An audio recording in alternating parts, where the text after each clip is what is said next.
This is Vicky's part 2 of hashtag Love Fall Art. Now, fresh toner. I have no clue if this is going to work. We hope it will. Put your toner face down. Now we knew we wanted our leaves in that general area, so we've got that covered. Our pumpkin needs to come down a little bit, kind of like that. Move them up just a little because I don't want one of those nasty tangents with the pumpkin sitting right on the bottom of the page, because your eye will go completely off of it. Alright. And because this is an experiment, I'm going to put some tape on it to hold it. I think I've done transfers just about every way imaginable, from gel transfers to, here, I got it out already, to encaustic transfers. Those work really well. You can stay, don't move.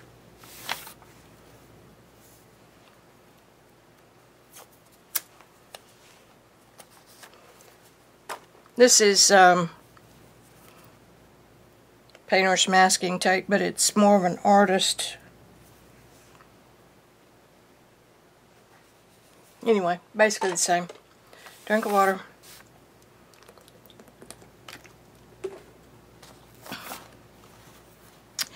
Okay, remember I said earlier, chart pack, blender, chart pack. I had to buy mine online because nobody had one. Well, I only have Hobby Lobby to choose from, and Walmart. So this is made with xylene, which is very, very strong. So you really kind of want to, if you're susceptible to problems of breathing, you might want to go outside. I, however, on the other hand, am going to soldier on through. Now I'm going to transfer this, and we're going to see what happens. If nothing happens, then I need further experimentation with this.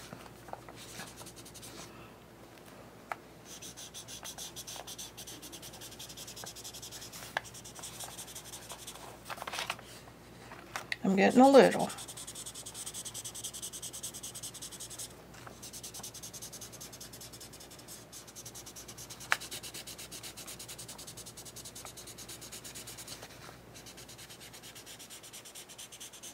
Remember, I dropped this page in the wet gesso, so those areas may be affected because the xylene's not going to go through the gesso. I'm getting it. Look. Okay.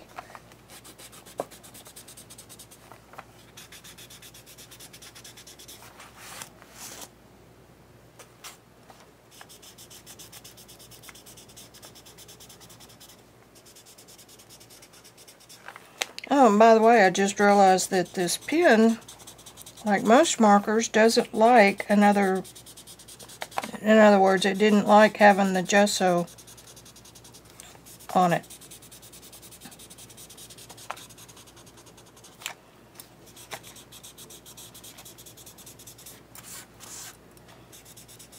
So I'm wiping it on my apron to kind of clean it off.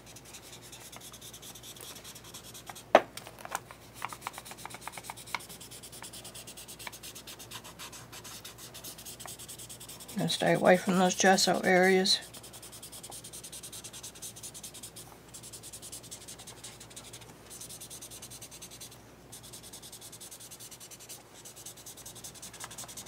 Has to be toner.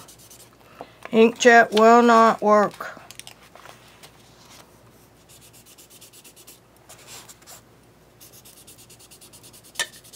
Okay, I'm going to put the lid on just a minute.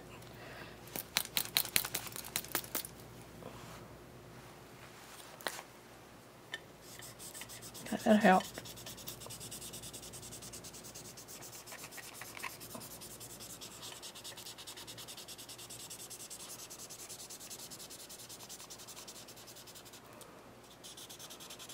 y'all glad I'm not afraid to make a fool of myself in front of you?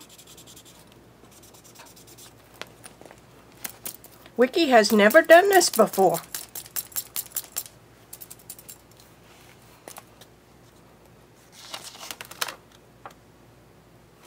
Not so good through there. Could be that I wasn't as dry as I could have been.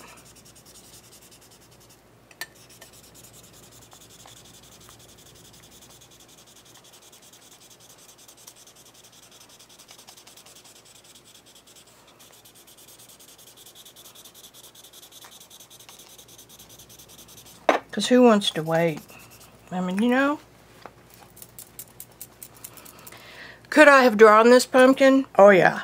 Could I have painted from my own pumpkin? You betcha. But even though I know how to paint and draw and get whatever I want on a piece of paper or canvas, sometimes it's just fun to do it the grade school way. And there's nothing wrong with that.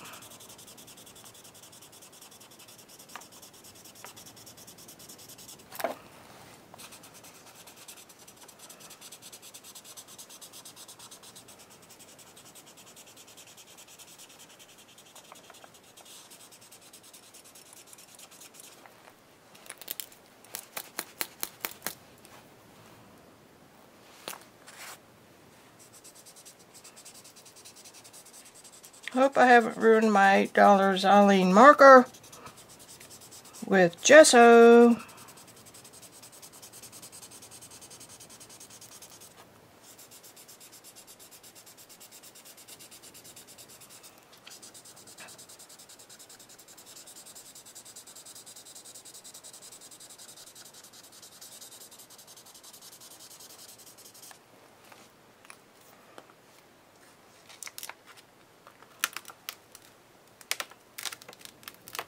Shoot, we're pulling up some good paper, some good pattern. Some of the paint's pulling up on my background sheet, so you will see that again. And again, was I planning on that? Nope.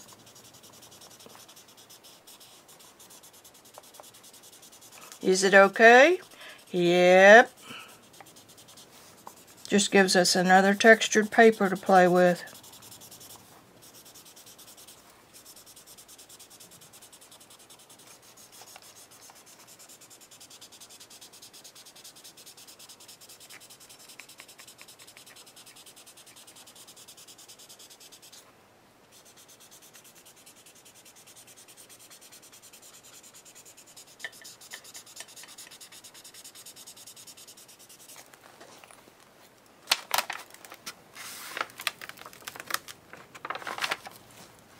And I can't get that too good because it's got gesso.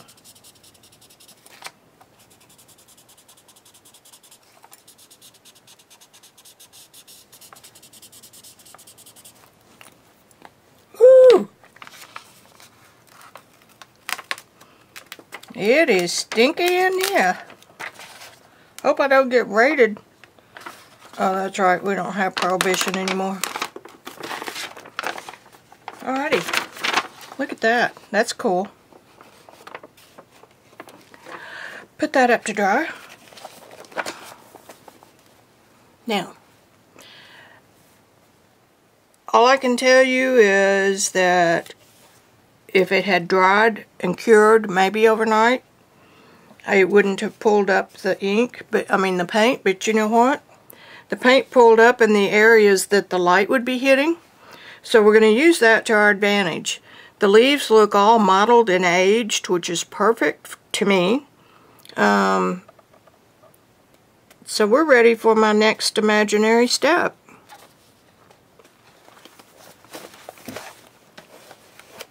Let me get a smaller brush.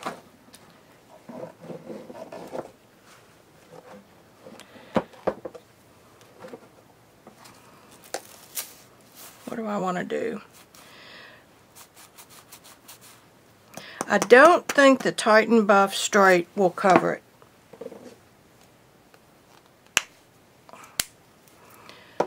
And that's the liquid fluid. I'm going to get some Titan Buff in Traditions.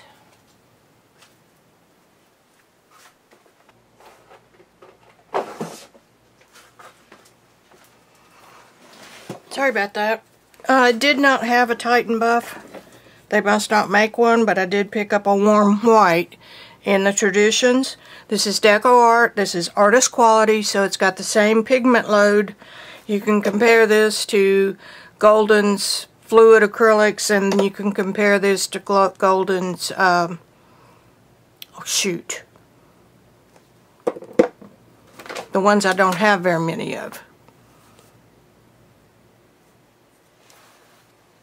High Flows. Kind of somewhere in the middle.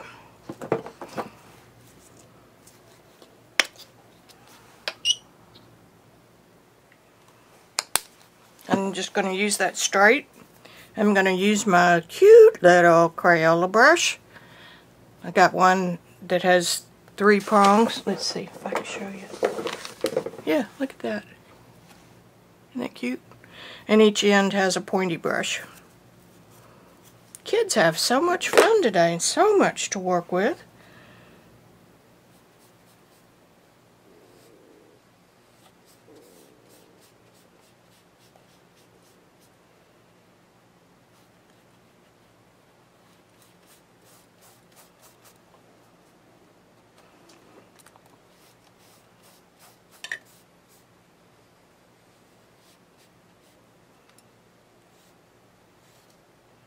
I had an oil painting instructor tell me once, don't go around the edge of an outline and leave it.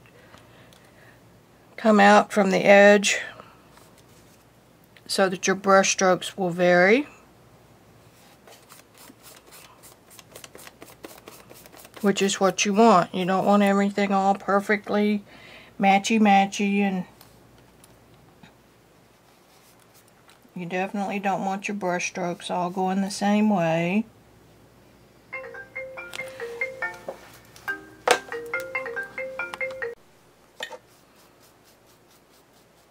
Sorry, I had to take a phone call. Dentist's office has been chasing me for a cleanup.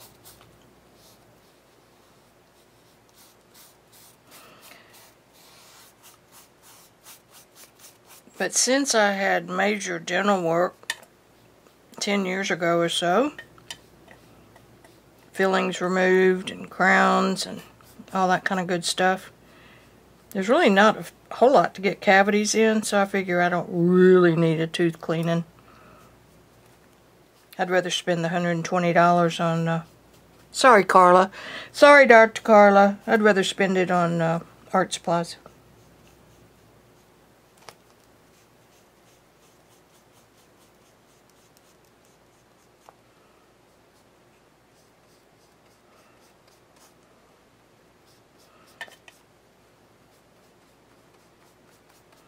Okay, warm white is doing what I expected.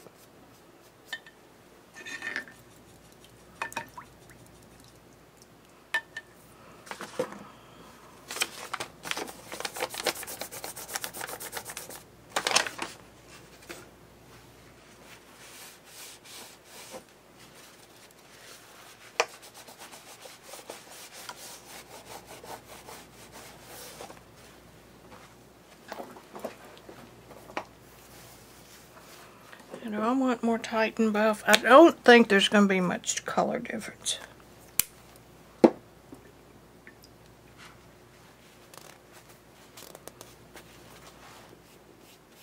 It's a little bit warmer, maybe a little more beigey. So I can just put a few drops here and there and add a very, very light color variation. And every one of those brush strokes is going the same way, so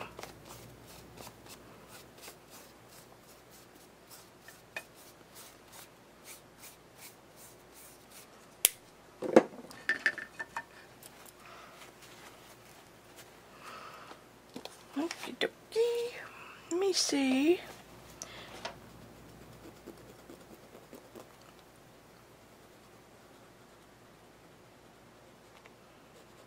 I'm just seeing if I can rough up some of these edges a little bit. And the reason I can is because there's so much acrylic already dry underneath. And I'm not removing anything, I'm just making my edges softer. And this is so much easier to do in oil paint because your paint's still wet.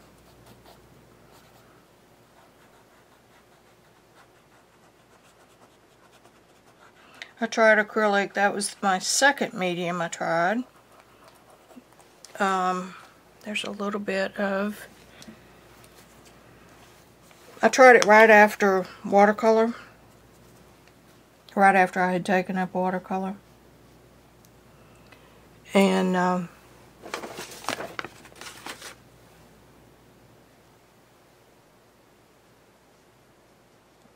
but the instruction I had was from, it was in the watercolor style. So it was very thin and very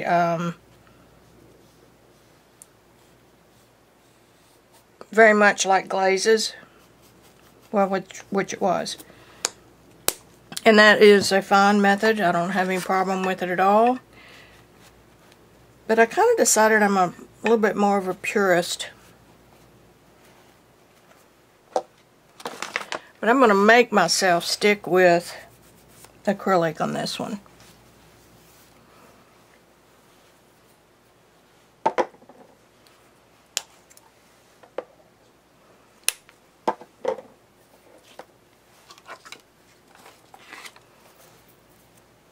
That bristle brush. Well, everything. I got some brushes here that are embarrassing. Look at that. Oh my goodness. That one won't do it. I think I'm just going to stick with this Crayola. I put a little bit of burnt umber out.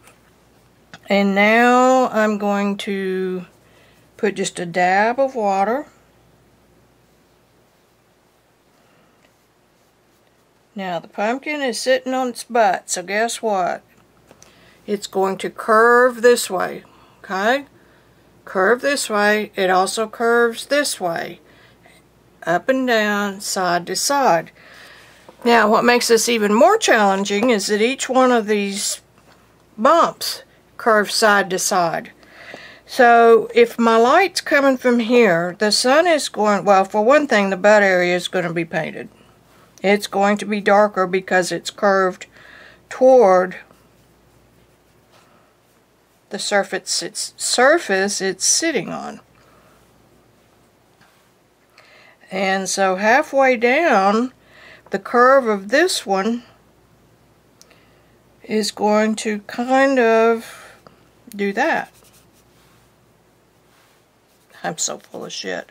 I'm making this up as I go along. Okay, so we're going to get the bottom of the pumpkin real good first. Okay. Okay.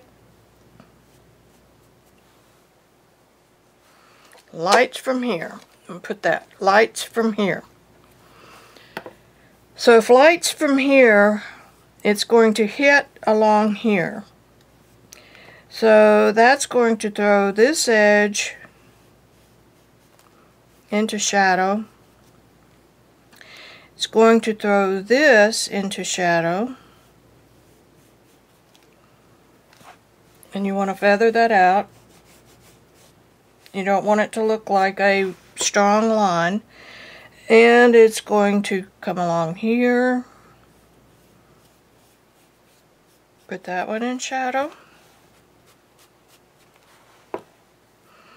And this side will be mostly in shadow.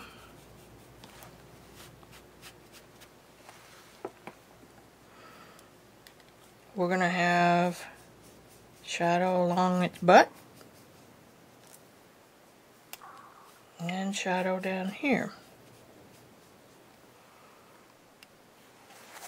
Now can you see it already beginning to round? Lights from here, it's going to hit there. So this would be in the shadow.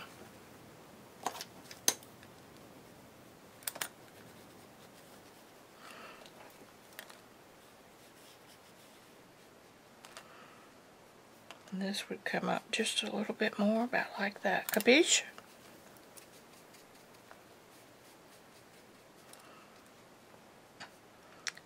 From here, the sun's shining, it's going to hit hard right here, and right here.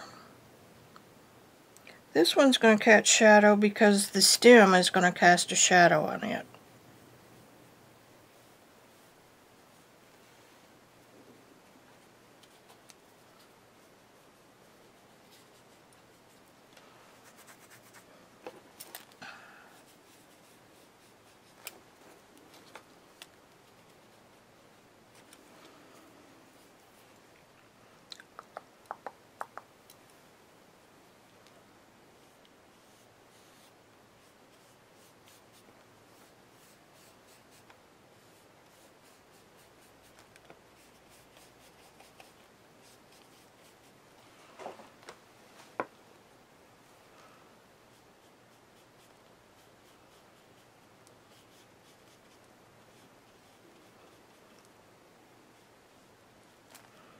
Same thing, I'm painting the back side and then swirling around and having this be darker.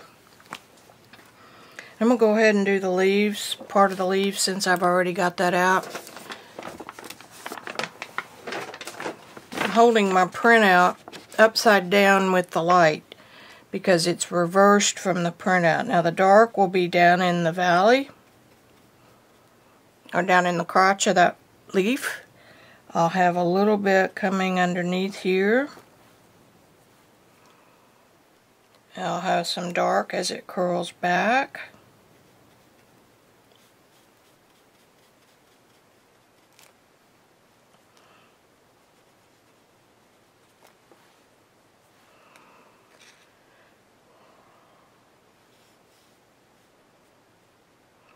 And again, dark on the far side of the moon. I see some more area I could have had white.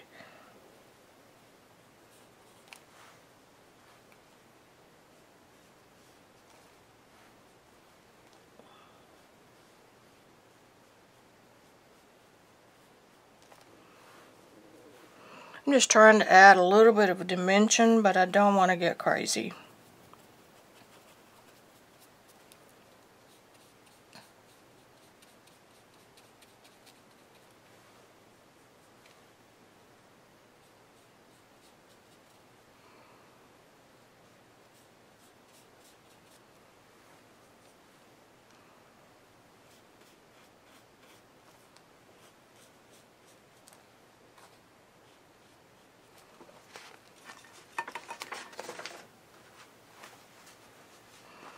I'm really fighting the urge to go get a better brush. Oh, I don't have to go get them. My toolbox is back.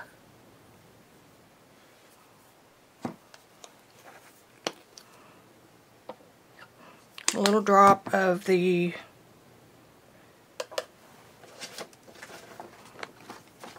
warm white.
Would y'all like for me to quit holding this in front of the camera?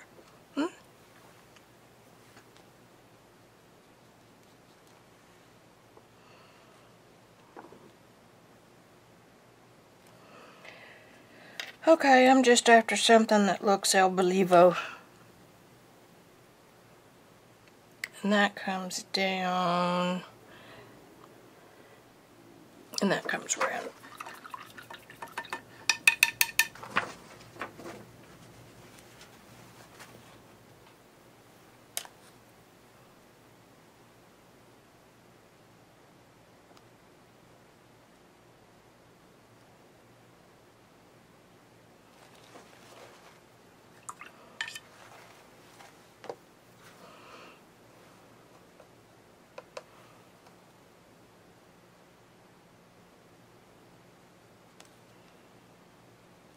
It's amazing the quality of the brushes that's sold in kits, or let's say non-quality.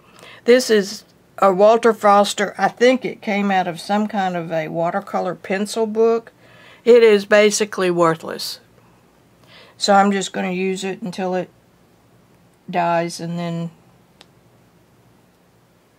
do yourself a favor and get some moderate quality brushes.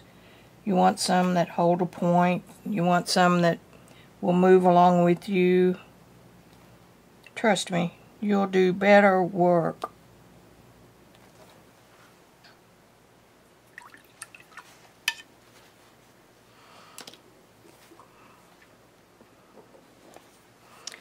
I picked up the Diarylide Yellow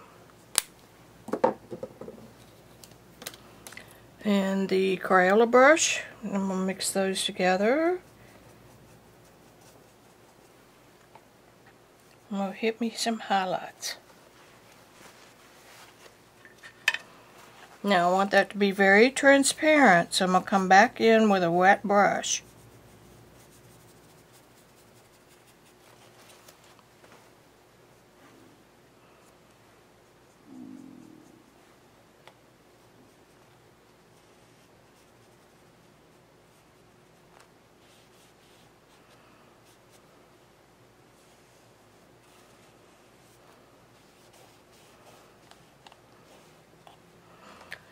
Okay, the light would hit a little bit right here, and just a little bit right there.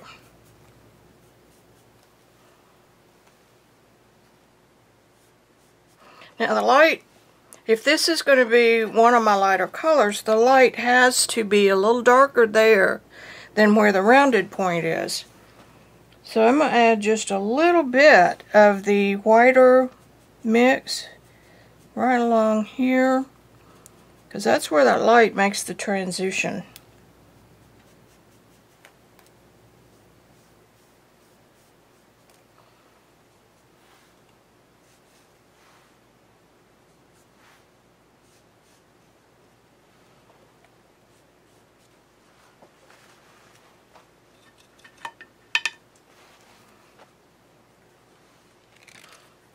This is Cat Orange Hue.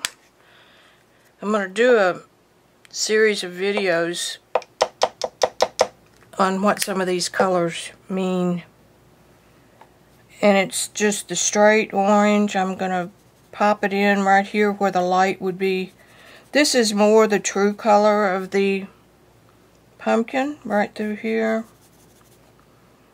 And I don't want to cover up everything we did earlier, so I'm being very careful.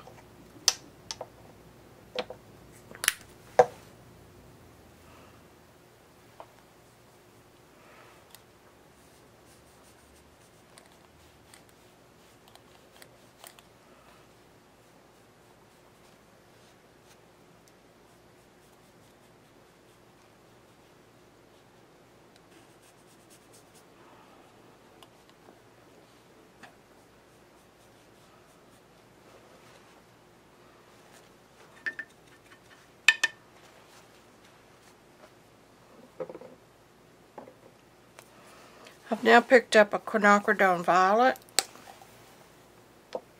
Ooh, man, that came right on out of there. As the form goes away from the light, it not only becomes a darker tone of orange, which was what we have here, but it also begins to pick up the complement, which is going to be a purplish blue. So I've come back in And with just a real thin layer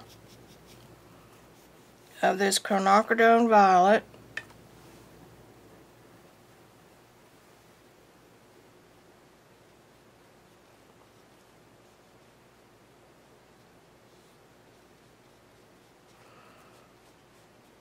it's still in the orange family, sort of. It's in the red family. It's kind of a warm, kind of a cool. So let's say it's a cool that has warm overtones.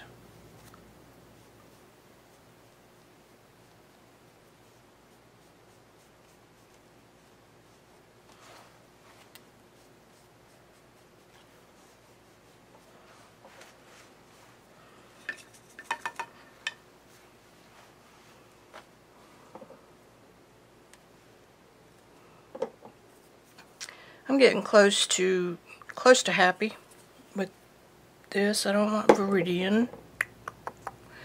I want some sap green.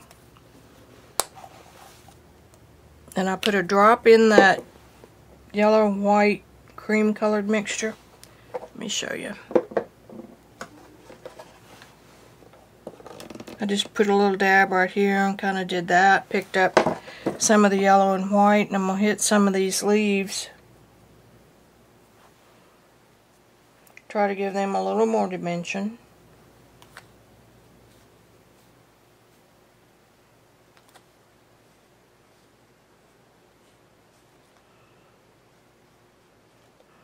Again, I'm not wanting to mask what's already there.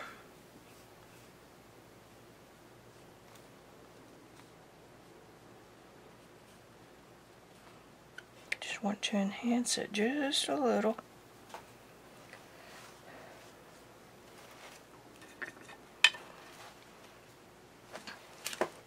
Now, to make a darker greenish color, I can come over with my sap green and my red, and I can make a darkish, grayish, reddish color. Does that make sense? Because they're complements, they darken each other. They gray and darken.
I'm using the colors on the palette. Again, paying attention to where that light's coming from.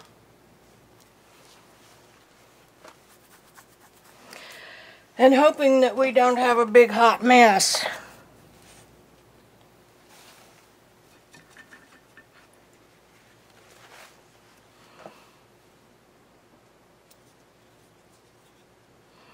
Let's see what else we need. Need another drop of sap green.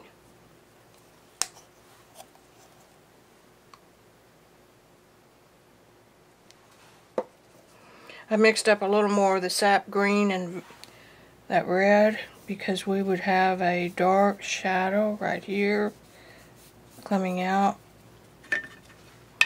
away from the light. And that makes that pumpkin sit down is what they call it. Or what we call it. Makes it sit down on its base.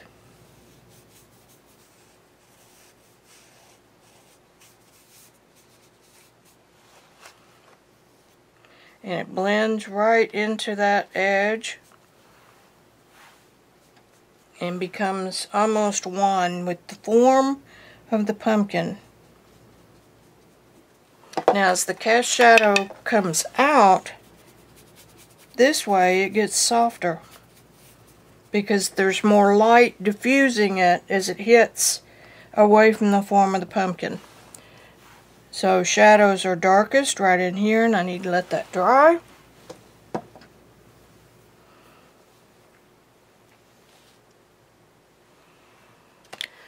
And let's see if I can find a little better brush. Here's a little tiny 1/4 inch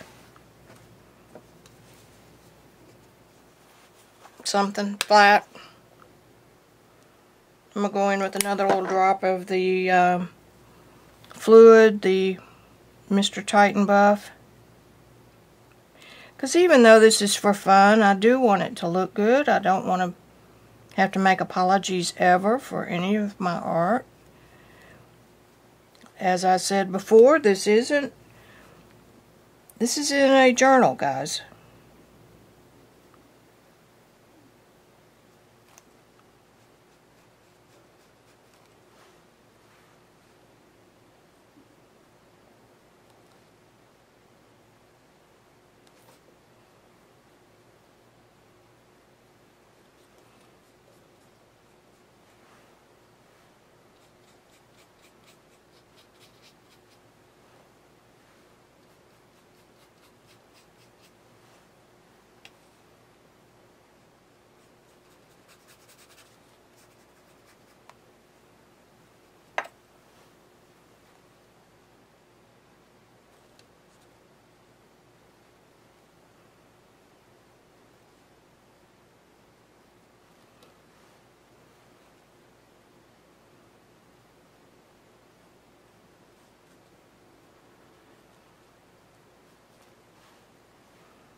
Basically what I'm doing now is just cleaning up a little bit. And my hard edges are reserved for where that light is the strongest.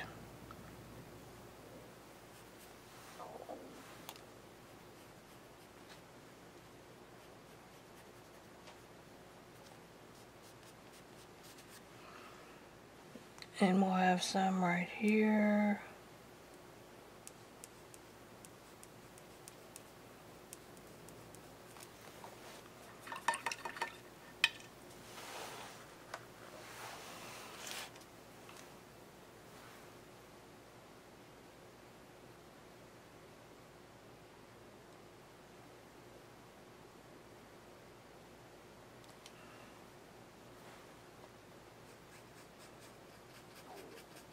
I'm coming back over that and painting a solid, not solid, but a glaze over that little wiry corkscrew thingy. Because I want to come back in with a calligraphy pen. Now, you want to see it up closer? Had I planned, or this was my test and then I was going to shoot the video, I wouldn't have such a hard edge right here. Over here, see, it's kind of, I love the way this worked right here, except that spot where I touched it before it was too soon.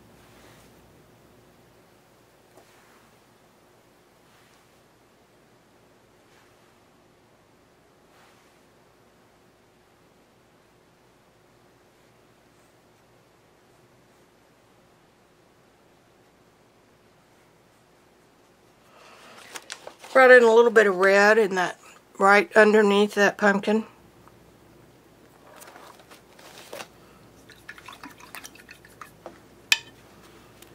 Okay, I'm going to turn you off for a little bit while I think about this. I'll be back. Okay, I thought about it. It wasn't very long. Remember I said I wanted to keep these? Well, I want to integrate those now. And I have the paint left over up here.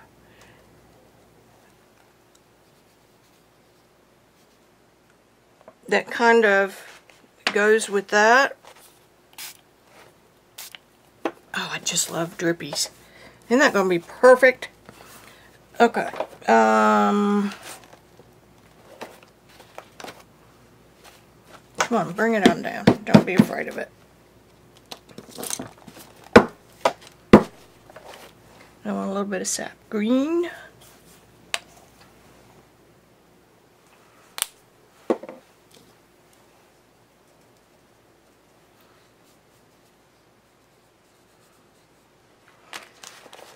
Again, that's that quinacridone violet and sap green mixed again. That's that dark.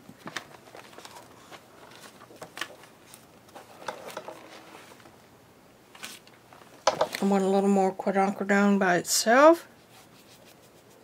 Right through there.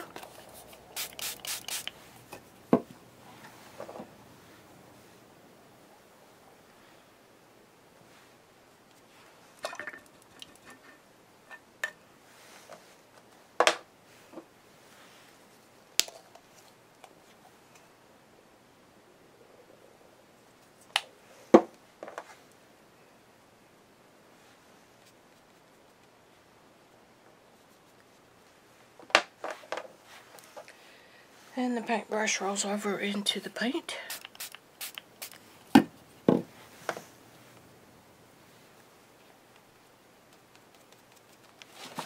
You can't see it.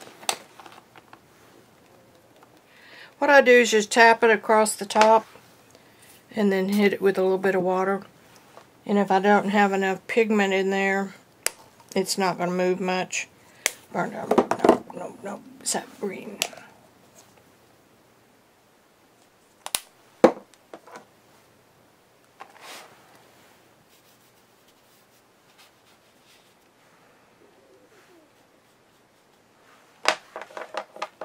I just rolled that damn brush off again.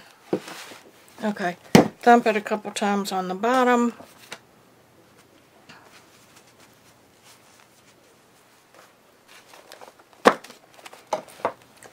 Let's do some orange. Orangey beautiful.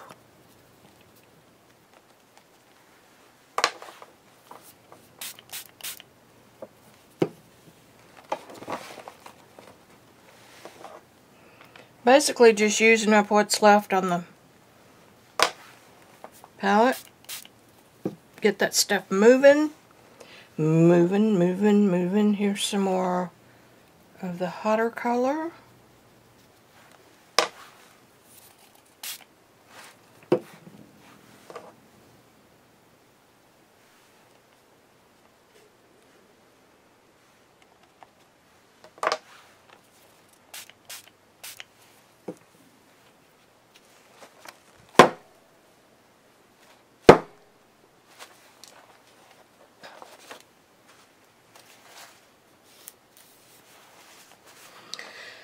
Okay, what we have done is expanded what was there from yesterday's experiment using the same colors that are in the pumpkin,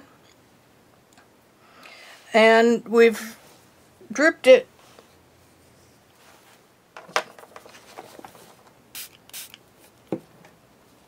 and let it run, which is unifying the pumpkin with the top, and it gave us a really bright background.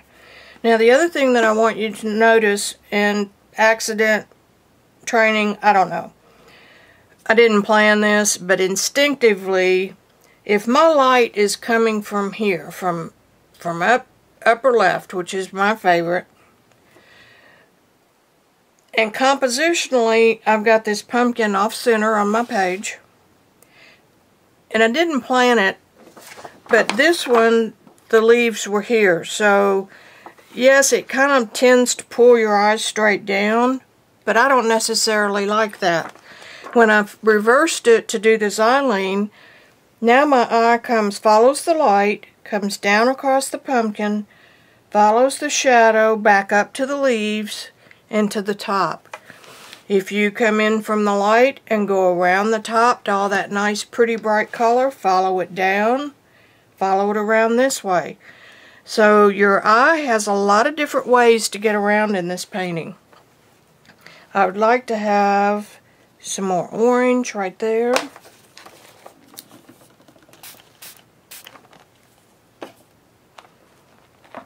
about like that. The other thing this did was it helped tie in that spot that I pointed out that was kind of a strong line.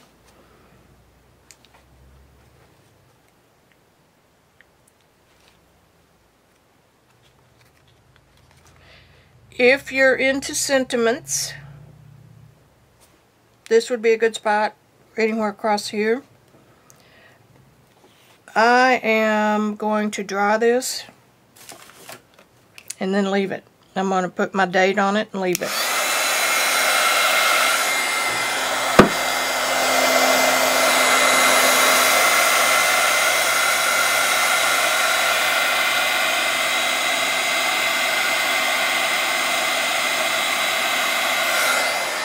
Let me turn that off for just a minute and tell you something. When you're working with good pigment, and you've got a good pigment load, this wet drip has pigment in it with the water. I can take my hot air gun, or my heat gun, whatever you want to call it, and I can manipulate that pigment and dry it.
Okay, what the heat gun does, and this is true for probably alcohol ink, probably, well, I know it is for watercolor on UPO.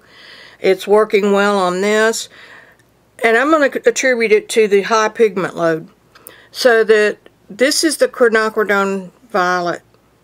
When I blew it from this side, it evaporated the water from this side, from the heat source to that side. So in effect what I did was I pushed the remaining pigment in that mixture to that edge. Now, do you want those kind of hard edges? I don't know, maybe, maybe not. Here it is again. I forced the pigment to the edges by using the direction of the heat gun. And not only do I now have it drippy, I have a real interesting organic shape.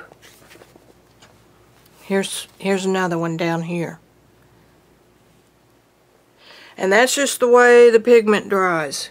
I've got some great texture up here from that was left over from yesterday.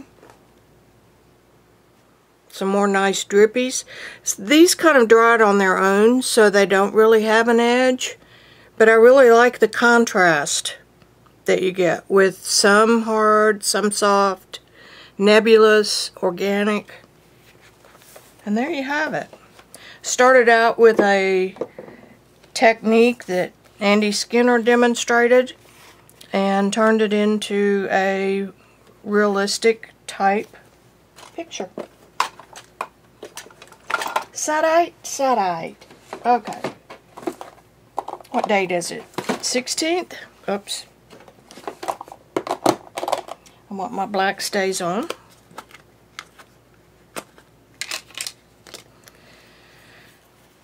It's still September. It's still a 1. Oops. 7, 2, 6. 16th? Good enough for who it's for.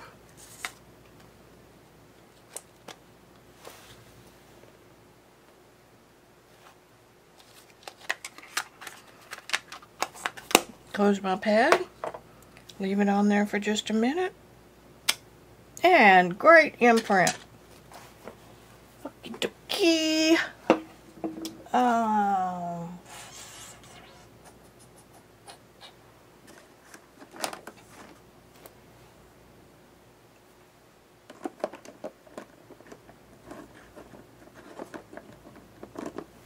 I have somehow misplaced my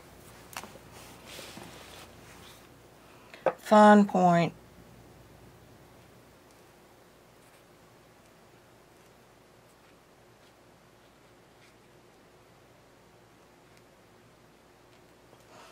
Signed, sealed, and delivered.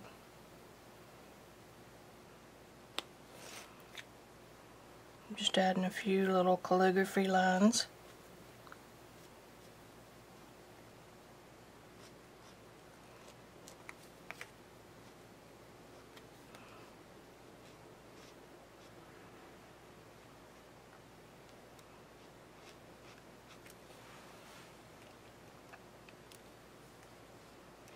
I'm so good at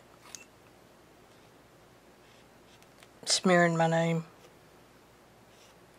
It sounds like a Bee Gees song. Smearing my name, smearing my name.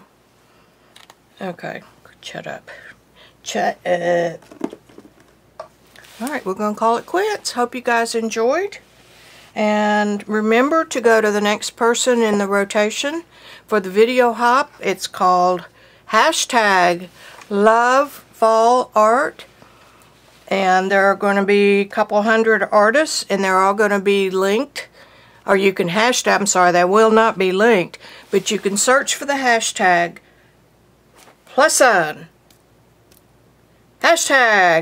#LoveFallArt. It's a production of the Creative Arts Collaboration, artists from all over the world, and I would appreciate a like and a share and a please subscribe. But I really, really do like your comments. So if you'd leave me a good comment, I'd make Vicki smile. Okay, bye. Over and out.